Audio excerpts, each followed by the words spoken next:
작년보다 더 잘 될 줄 믿습니다. 새해를 여러분 시작하면서 어떤 인사를 가장 많이 하셨습니까? 연초만 되면 우리가 지인이나 친구나 선후배나 선생님이나 직장 동료냐 할 거 없이 이 인사를 가장 많이 하는 것 같아요. 저도 연초에 들어서 이 인사를 우리 청년 지체들 만나는 모든 사람들마다 이런 인사를 했습니다. 어떤 인사냐면 새해 복 많이 받으세요. 이 인사를 아마 가장 많이 했을 것입니다. 사랑하는 성도 여러분, 새롭게 시작한 2023년도에는 정말 새해에는 정말 복 있는 사람이 되기를 원하십니까? 우리 아침이지만 옆 사람 보면서 새해 복 많이 받으십시오라고 한번 인사하겠습니다. 시작.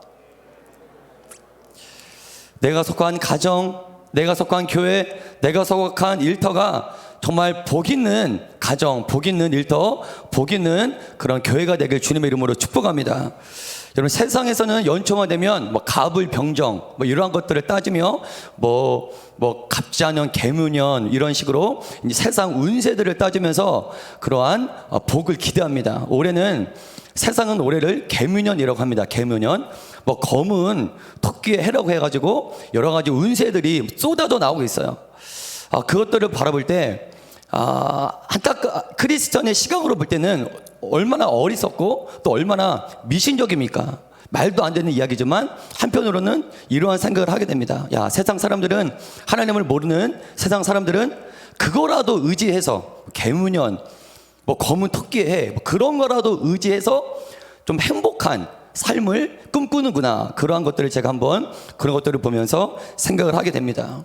여러분, 크리스천들인 저와 여러분들은 올 한 해가 정말 복된 한 해로 살아가기 위해서는 오늘 본문의 말씀에 귀를 기울여야 할 줄 믿습니다. 오늘 본문은 어떤 자가 복 있는 자다, 어떤 자를 복 있는 자다라고 말하냐면, 제가 한번 본문의 말씀을 다시 한번 선포하면, 이 예언의 말씀을 읽는 자, 듣는 자, 그 가운데 기록한 것을 지키는 자가 복이 있다라고 말씀합니다. 인정하십니까? 이 예언의 말씀을 적게는 요한계시록을 말하고 있어요. 하지만 폭넓게는 하나님 말씀, 성경 전체를 가리키고 있습니다. 여러분, 하나님 말씀인 이 성경을 읽는 자가, 듣는 자가, 기록한 이 성경의 말씀을 지키는 자가 진짜 복 있는 자인 줄 믿습니다. 아멘. 2023년도가 나와 우리 가정과 우리 교회에 있어서 정말 특별한 한 해가 되기를 원하신다면 우리는 잊지 말아야 할 중요한 전제가 있어요. 그게 뭐냐면 우리가 하나님 말씀으로 돌아와야 한다는 것입니다. 따라가겠습니다. 우리가 하나님 말씀으로 돌아와야 합니다. 그러면 하나님의 말씀으로 돌아오는 건 구체적으로 무엇을 말하느냐? 어떻게 하는 것이 하나님의 말씀으로 돌아오는 것이냐? 우리가 올 2023년도 하나님의 말씀으로 돌아와야 복된 인생, 복된 가정, 복된 교회가 되는데, 그럼 구체적으로 하나님의 말씀으로 돌아오는 건 무엇이냐? 오늘 본문의 말씀에 근거해서 세 가지로 여러분들에게 한번 말씀을 살펴보려고 합니다. 그 첫 번째는 무엇이냐면, 따라서 선포하겠습니다. 하나님의 말씀을 읽어야 합니다. 하나님의 말씀을 읽어야 합니다. 해마다 연초가 되면 크리스천들은 저마다 계획을 세워요. 연초가 되면 모든 교회, 우리 교회도 어제부터 시작했는데 연초가 되면 모든 크리스천들은 해마다 계획을 세웁니다. 어떤 계획이냐면 올 2023년도 올해는 성경을 꼭 일독하고 말리라, 이런 계획을 세웁니다. 저도 어렸을 때 신앙생활 할 때 연초만 되면 올해는 반드시 성경을 몇 독 이상 할 거야, 5독 이상 할 거야, 6독 이상 할 거야, 이러한 계획을 다 세웁니다. 그래서 이제 창세기부터 한 장씩 읽어가기 시작을 해요. 그런데 어떻게 됩니까? 도중에 끝까지 읽습니까? 아니면 포기하는 경우가 많습니까? 많은 사람들이 도중에 포기합니다. 레위기, 창세기, 출애굽기까지는 잘 읽었는데 레위기 되면 어렵다 그래가지고 포기하는 경우가 많이 있어요. 저도 옛날에 많이 그랬습니다. 이렇게 작심하고 성경을 끝까지 읽는 것이 쉽지가 않다라는 거예요. 미국에 복음연합이라는 그런 기독교 단체가 있는데 그 단체에서 스미스라고 하는 그러한 목사님이 이러한 칼럼을 썼습니다. 칼럼의 제목이 뭐냐면, 제목이 이거예요. 우리가 성경책을 읽지 않는 진짜 이유. 이 제목이, 그 기사의 제목이 우리가 성경책을 읽지 않는 진짜 이유, 이게 그 칼럼의 제목입니다. 그 스미스 목사님은 이러한 조사를 했어요. 미국 크리스천들이, 미국 사람들이 현재 얼마나 성경을 읽고 있는지 이걸 한번 조사를 해봤는데, 미국인의 88%가 집에 성경책을 다 가지고 있대요. 우리나라에 비하면 엄청나죠. 미국 전체 인구 중에 88%가 집에 성경책을 가지고 있다고 합니다. 그런데 일주일에 한 번 이상, 그러니까 일주일에 한 번 정도 성경책을 피는 사람이 몇 프로냐 봤더니 37%에 불과하다고 해요. 이는 집에 성경책을 10명이 성경책을 가지고 있다면 그 중에 7명은 일주일에 단 한 번도 성경책을 펴보지 않는다라는 그런 통계입니다. 사람들은 성경책을 읽지 않는 이유에 대해서 두 가지로 이야기를 했다고 해요. 그 조사에 의하면 첫 번째는 시간이 많이 없기 때문에 성경책을 읽지 않는다. 시간이 없기 때문에 성경책을 읽지 않는다. 두 번째는 말씀을 이해하는데 어렵다는 거예요. 성경이 너무나 어려워서 성경을 읽지 않는다. 이렇게 두 가지로 하나님 말씀인 성경책을 읽지 않는 이유, 이 두 가지로 이야기를 했다고 합니다. 여러분, 진짜 이 두 가지가 성경책을 읽지 않는 진짜 이유일까요? 그렇지 않아요. 미국의 스프라울 목사님은 그의 책, 성경을 아는 지식이라는 책을 썼는데, 크리스천들이 성경을 읽지 않는 진짜 이유에 대해서 이렇게 이야기를 하고 있어요. 그의 책을 조금 발췌한 내용을 제가 읽어보겠습니다. 책은 이렇게 시작합니다. 내가 만일 마귀라면 사람들이 성경을 읽지 못하게 만드는 것을 첫째 목표로 삼을 것이다. 나는 성경이 하나님의 말씀일 뿐 아니라 하나님을 알고 사랑하고 섬기도록 사람들을 가르친다는 사실을 알기에 가능한 한 모든 수단을 동원해 성경을 영적 함정들과 가시 울타리들과 덫으로 둘러치고 사람들을 위협해 쫓아버릴 것이다. 내가 만일 마귀라면 목회자가 성경을 설교하고 가르치는 것에서 마음을 딴 데로 돌리게 할 것이다. 그리고 이 고대의 책을 직접 공부하는 것은 번거로우며 현대 그리스도인들이 성경을 공부하지 않아도 손해볼 것이 전혀 없다는 생각을 널리 확산시킬 것이다. 또 나는 사람들로 하여금 성경 진리와 그 적실성, 건전한 양식과 진솔함에 대해 불신을 갖게 만들 것이다. 그래도 여전히 성경을 읽기를 고집하는 사람들이 있다면 성경 읽기의 유익은 성경을 읽음으로써 고상하고 평온한 느낌을 얻는 데 있다고 생각하도록 유혹할 것이다. 나는 어떤 희생을 치르더라도 사람들이 지성을 적절히 사용해 성경의 메시지를 파악하는 일이 생기지 않도록 만들 것이다. 여러분, 이 목사님이 쓴 이 책 내용의 핵심은 무엇입니까? 사람들이 성경을 읽지 않는, 사람들이 하나님의 말씀인 이 성경을 읽지 않는 진짜 이유가 있다는 거예요. 시간이 없어서 읽지 못하는 것이 아니고, 환경의 문제도 아니고, 습관의 문제도 아니고, 내 열심의 문제도 아니라는 거예요. 이 목사님은 이 책에서 사람들이 성경을 읽지 않는 진짜 이유는 누구 때문이다? 마귀 사단 때문이라는 거예요. 마귀의 방해 때문에, 마귀의 영향 때문에 사람들이 성경을 읽지 않은 것이다. 영적인 영역이다. 그거라는 것입니다. 여러분, 현재 하나님의 말씀이 성경을 얼마나 자주 읽고 계십니까? 내가 만약에 성경을 일주일에 한 번이라도 성경을 펴보지 않는다면 그 근본적인 이유는 시간이 없어서가 아니에요. 환경 때문이 아니에요. 나의 습관 때문이 아니고 나의 열심의 문제가 아니라 그 정도로 악한 마귀가 나와 가까이 있다는 것입니다. 악한 마귀가 나의 삶을 통제하고 있다는 거예요. 성경을 읽지 못하도록 나를 방해하고 있다는 거예요. 여러분, 악한 마귀가 하나님의 자녀를 무너뜨리기 위한 최대의 전략은 무엇입니까? 바로 하나님의 말씀인 성경으로부터 우리를 멀어지게 하는 거예요. 성경을 읽지 못하면 우리의 영적 생활은 무너집니다. 우리를 무너뜨리기 위한 사단의 최고의 공격의 수단은 어떻게 해서든지 성경을 읽지 못하게 만드는 것입니다. 여러분, 기독교는 말씀, 즉 계시의 종교입니다. 2000년이 넘는 교회사 가운데 영적으로 부흥기도, 오늘날도 부흥되고 있어요. 2000년이 넘는 교회사 가운데 영적으로 가장 부흥했던 때가 있었던 반면에 영적으로 가장 침체했던 때가 있어요. 영적으로 가장 무너졌던 때, 그때를 뽑자면 흔히 중세시대라고 합니다. 중세시대. 여러분, 중세시대 때는 왜 교회가 영적으로 무너지게 되었을까요? 그 당시 로마 카톨릭은 하나님의 말씀, 이 성경을 일반 백성들에게 읽지 못하게 만들었어요. 오직 신부만이 하나님의 말씀을 읽을 수 있다. 사제만이 하나님의 말씀을 읽을 수 있다. 성경을 읽는 것은 매우 거룩한 일이기 때문에 일반 백성들은 성경을 읽을 수 없다. 종교 집권층인 교황, 사제, 신부, 이 사람들만 성경을 읽게 시켰습니다. 그로 인해서 교황의 말은 성경보다 더 힘을 가지게 되었어요. 교회는 그로 인해서 타락과 부패의 극치를 달리게 되었습니다. 이러한 타락은 결국 종교개혁으로 이어지게 되었는데요. 종교개혁자 마틴 루터는 이렇게 말합니다. 기독교 진리는 교회의 정통에 있는 것이 아니라 하나님의 말씀, 성경에 기독교의 진리가 있다. 모든 교인들은 성경을 읽어야 된다. 성경을 바르게 이해해야 된다. 그래야지만 성숙한 신앙을 가질 수 있다. 마틴 루터 외에 또 다른 종교 개혁자들은 오직 성경만이 하나님의 말씀이며 성경으로 돌아가야 된다. 그래서 모든 지방의 언어로, 그때는 라틴어 성경밖에 없었어요. 하지만 종교 개혁자들은 성경을 모든 나라의 언어로 번역했습니다.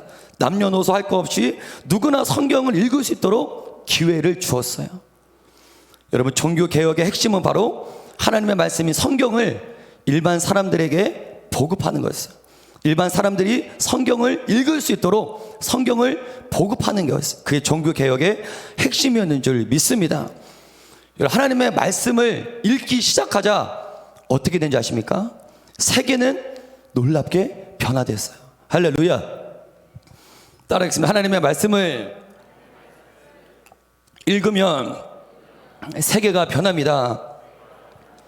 세계사를 흔히 고대, 중세, 근대, 현대로 나누는데, 중세에서 근대로 넘어가는 그 사건이 바로 종교개혁입니다. 종교개혁으로 중세 시대에서 근대 사회로 세계사는 바뀌게 돼요. 하나님의 말씀을 읽었더니, 백성들이 하나님의 말씀을 읽었더니 세계가 뒤바뀌는 엄청난 역사가 일어난 줄 믿습니다. 이처럼 하나님의 말씀인 이 성경을 읽으면 내 삶과 내 가정과 우리 교회와 우리 나라도 변할 줄 믿습니다. 1900년대 초반까지만 해도 우리나라 조선은 세계에서 가장 가난한 나라였어요. 세계 병방 국가였습니다. 사람들의 의식 수준은 미개인이었어요. 전체 인구 중에 80%가 문맹인이었어요. 글자를 읽지 못하는 문맹인이었어요. 가난하고 죽음과 원한에 찌들려 있던 사람이 한많은 우리 조선 사람이었습니다. 그랬던 조선이 불과 100년 만에 세계 10대 경제 대국이 되었어요. 세계 속의 한국인이 되었습니다. 그 이유가 무엇입니까? 미개한 조선 땅에 누가 찾아왔어요? 선교사님들이 다른 거 없어요. 성경책만 가지고 100년 전 이 땅에 선교사님들이 성경책을 가지고 미개한 조선 땅에 찾아온 줄 믿습니다. 그 선교사님들은 조선인들에게 성경을 읽게 시켰어요. 할렐루야. 성경을 가르쳤습니다. 하나님의 말씀인 성경을 읽어나가기 시작하자 미개했던 조선인들의 의식이 깨어난 줄 믿습니다. 가난과 죽음과 이 원한에 찌들어 있던 조선인들이 하나님 말씀을 읽자 누굴 만나요? 살아계신 하나님을 만나게 된 줄 믿습니다. 삶을 포기했던 조선인들이 꿈과 소망을 갖기 시작해요. 말씀을 읽다가 삶의 의욕을 품기 시작합니다. 성경을 읽다가 주님을 만난 사람들은 권서인, 조선인들 그 당시 권서인이라는 그 사람이 있었는데, 권서인은 누구냐면 오늘날 권사라는 세계의 모든 교회의 권사라는 직분은 한국밖에 없습니다. 이 권사라는 직분이 어디로부터 시작되었냐면 그 권서인이라는 말로부터 권사라는 직분이 시작됐는데, 권서인은 뭐냐면 조선 이때 말씀을 읽다가 은혜 받은 사람들이 전국을 돌아다니면서 성경책을 나눠주기 시작했어요. 성경책을 보급합니다. 선교사님들이 시키지도 오히려 선교사님들이 이 땅에 들어오기 전부터 이제 그 권서인이라고 하는 사람들이 전국 각지를 돌아다니며 하나님의 말씀을 나눠주고 보급하기 시작했어요. 그런 사람들을 권서인이라고 하고, 그 권서인이 오늘날 권사가 되었습니다. 여러분, 칠흑같이 어둡고 영적인 불무지였던 이 조선 땅을 밝힌 건 바로 성경인 하나님의 말씀인 줄 믿습니다. 아멘, 아멘. 저희 교회는 어제부터 신약 성경 통해를 시작하였어요.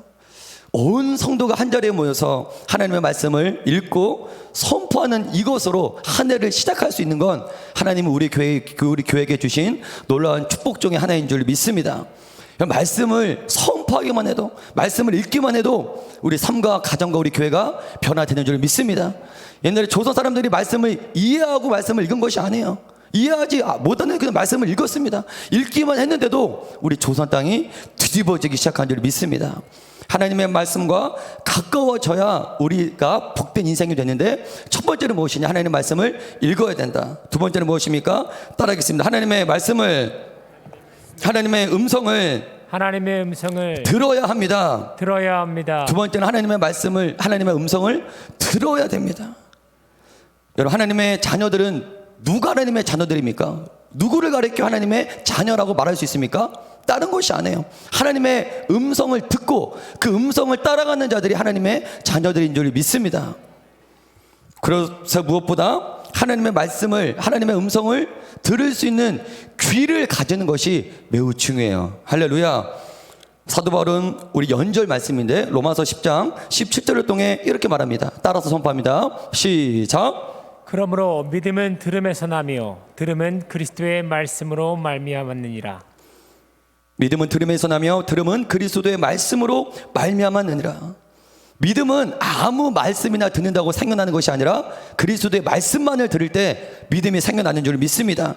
그렇기 때문에 우리는 이것이 그리스도의 말씀인지 저것이 그리스도의 말씀인지, 우리가 하루를 살면서도 수만 가지의 소리가 들리는데 무엇이 하나님의 말씀인지를 분별할 줄 알아야 돼요. 우리가 하나님의 말씀을 얼마나 정확하게 듣느냐에 따라 우리 믿음의 성숙도가 달라지는 줄 믿습니다.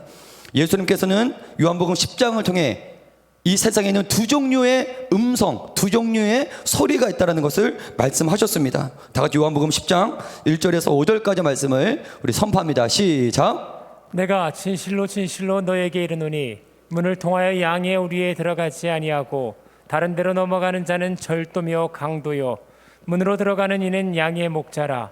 문지기는 그를 위하여 문을 열고 양은 그의 음성을 듣나니 그가 자기 양의 이름을 각각 불러 인도하여 내느니라. 자기 양을 다 내놓은 후에 앞서가면 양들이 그의 음성을 아는 고로 따라오되 타인의 음성은 알지 못하는 고로 타인을 따르지 아니하고 도리어 도망하느니라. 이 세상에는 두 종류의 음성이 있는데 첫 번째는 목자의 음성이고 두 번째는 강도의 음성입니다.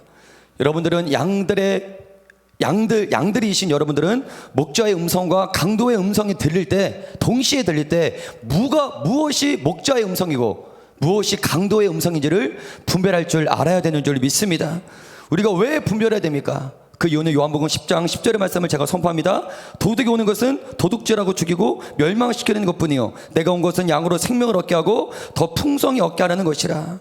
우리가 왜 음성을 분별해야 되냐면, 목자 되신 예수님의 음성을 따라가면 생명을 얻고 더 풍성히 생명을 얻게 되는 줄 믿습니다. 하지만 강도, 도둑, 이 마귀의 음성을 듣고 따라가면 그 끝은 무엇입니까? 죽음과 멸망으로 끝나기 때문에 우리가 음성을 분별해야 된다는 것이에요. 4절을 보면 예수님은 이렇게 선포해요. 양들은 내 음성, 목자의 음성을 알고 있다. 누가 양입니까? 목자의 음성을 아는 자들이 양인 줄 믿습니다. 누가 예수님의 양입니까? 목자 대신 예수님의 음성, 예수님의 목소리를 분별할 줄 아는 자들이 예수님의 양인 줄 믿습니다. 여러분, 5절을 보면 타인의 음성, 도둑, 강도의 음성은 알지 못하는 거로 타인을 따르지 않고 도리어 망하느니라. 여러분들은 현재 누구의 음성을 듣고 누구의 음성에 따라가고 계십니까? 목자의 음성입니까? 아니면 강도, 도둑의 음성입니까? 양들은 목자의 음성에만 따라가야 돼요. 할렐루야. 목자의 음성에만 따라가야 되는 줄 믿습니다.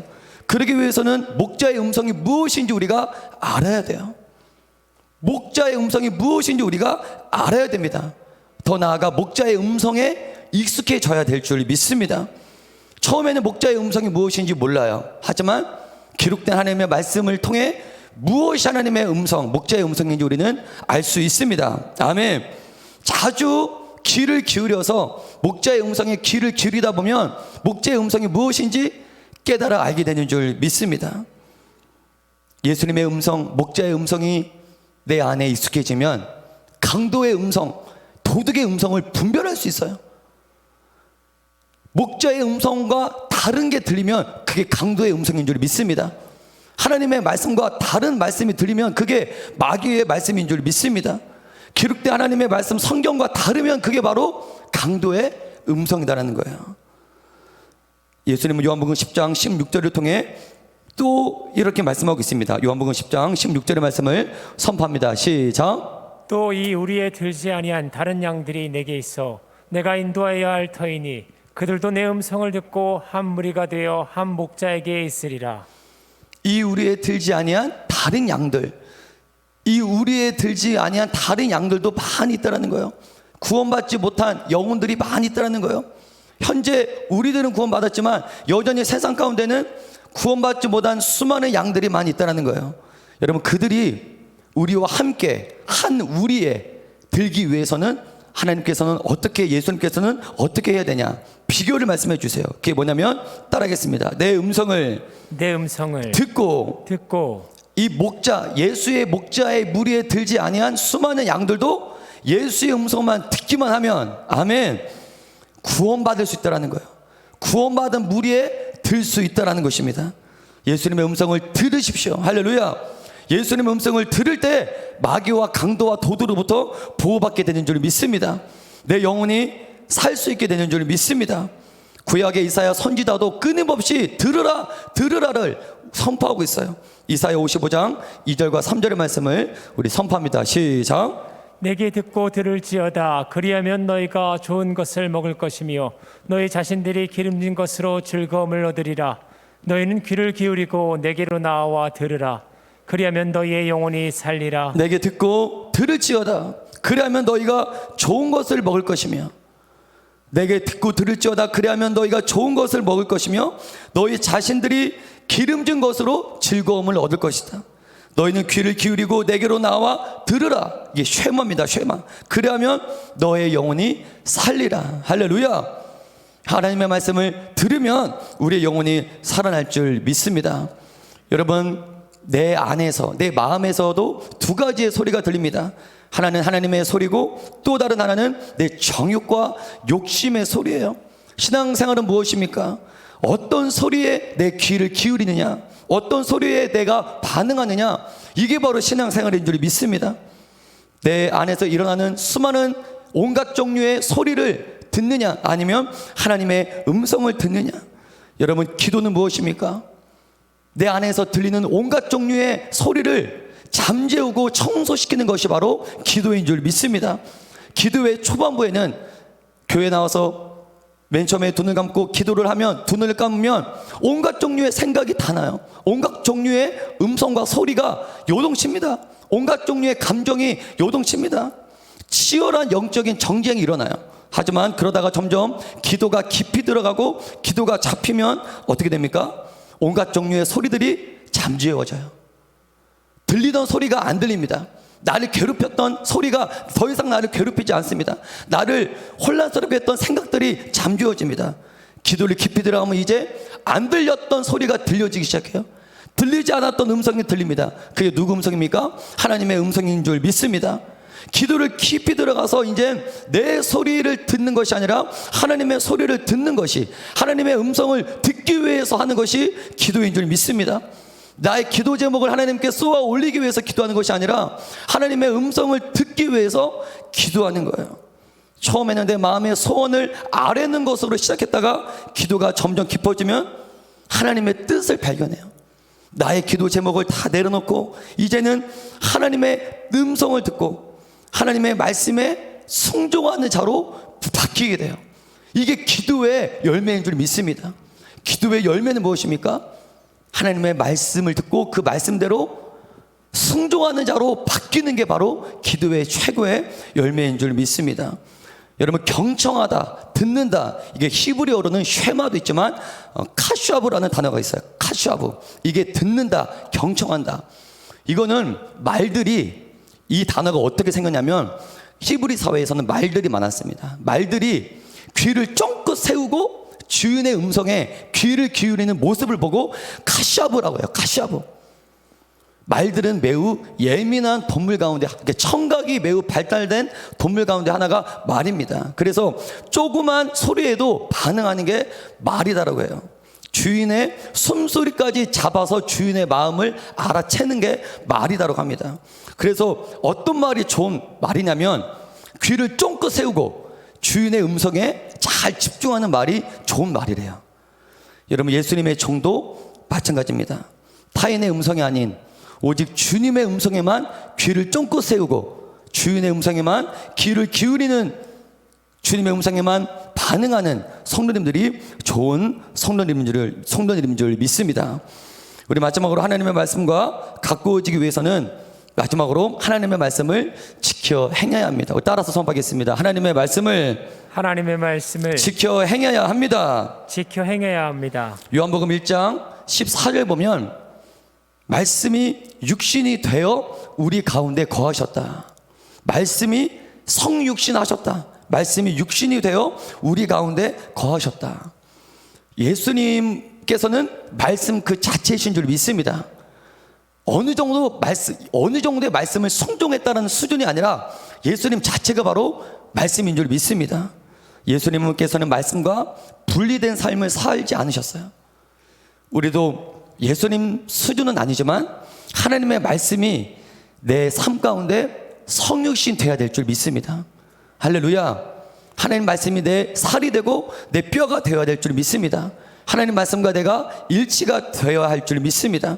그러기 위해서는 어떻게 됩니까? 기록된 말씀을 내가 지켜야 돼요.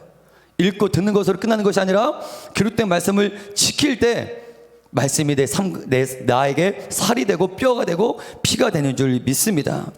마태복음 7장 24절에서 27절 말씀은 이렇게 말합니다. 제가 읽을게요. 누구든지 나의 이 말을 듣고 행하는 자는 그 집을 반석 위에 지은 지혜로운 사람 같으니 비가 내리고 창수가 나고 바람이 불어 그 집에 부딪히되 무너지지 아니하나니 이는 주추를 반석 위에 놓은 까닭이요 나의 이 말을 듣고 행하지 아니하는 자는 그 집을 모래 위에 지은 어리석은 사람 같으니 비가 내리고 창수가 나고 바람이 불어 그 집에 부딪힘에 무너져 그 무너짐이 심하니라.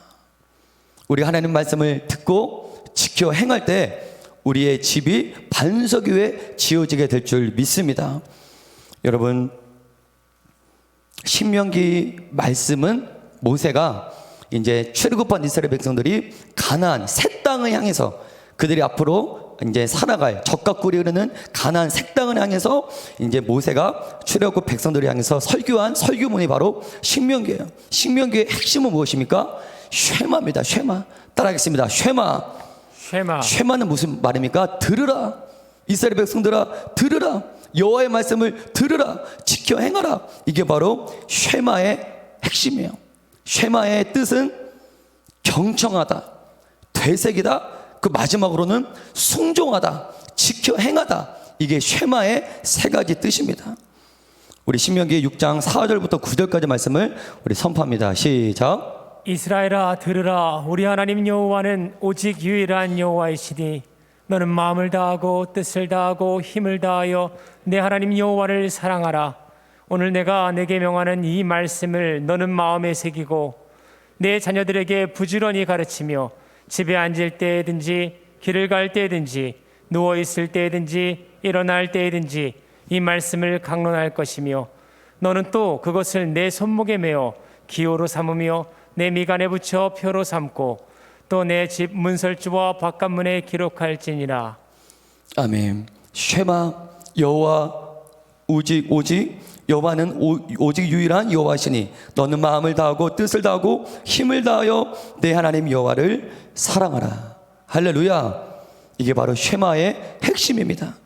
근데 여호와를 사랑하는 것은 구체적으로 무엇을 말합니까? 그게 6절부터 9절까지 말씀에 등장해요. 여호와를 사랑하는 것은 바로 이것이다. 오늘 내가 너에게 명령하는 이 말씀을 너는 마음에 새기고 내 자녀에게 부지런히 가르치며 집에 앉았을 때든지 길을 갈 때든지 누워있을 때든지 일어날 때든지 이 말씀을 강론할 것이며 너는 또 그것을 내 손목에 매어 기호를 삼으며 내 미간에 붙여 표를 삼고 또 내 집 문설주와 바깥문에 기록할지니라. 여러분, 여호와 하나님을 사랑하는 것은 하나님의 말씀을 순종하는 거예요. 아멘입니까?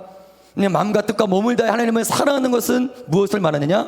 내 삶에 구체적으로 하나님의 말씀을 지켜 순종하는 것인 줄 믿습니다. 오늘 말씀을 정리하겠습니다. 목사님 나와주시고요. 하나님께서는 우리에게 연초의 말씀을 주셨어요. 들음은 믿음입니다. 믿음은 들음에서 납니다. 들음은 그리스도의 말씀입니다. 2023년도 이 한 해가 어느 해보다 복된 한 해가 되기를 원하십니까? 복된 가정이 되기를 원하십니까? 복된 교회가 되기를 원하십니까? 그럼 우리는 하나님 말씀으로 돌아와야 할 줄 믿습니다.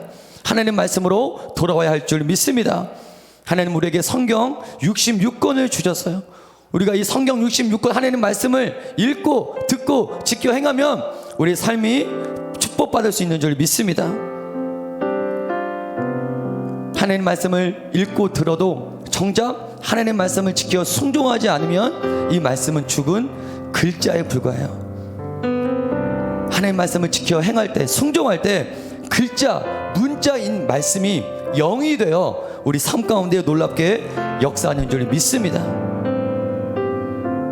우리 시간 함께 이 말씀을 들으면서 기도 제목을 함께 힘차게 선포하면서 우리 함께 찬양하고 기도할 텐데요. 우리 한 목소리로 기도 제목을 힘차게 선포합니다. 시작! 하나님의 말씀을 읽고 듣고 지켜 행함으로 2023년도에는 한밭제일교회 모든 성도들이 복 있는 사람이 되게 하소서. 우리 한 번만 더 선포합니다. 시작! 하나님의 말씀을 읽고 듣고 지켜 행함으로 2023년도에는 한밭제일교회 모든 성도들이 복 있는 사람이 되게 하소서.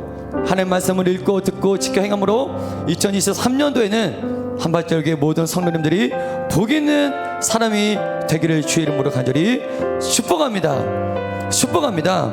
함께 우리 찬양하면서 우리 기도하겠습니다.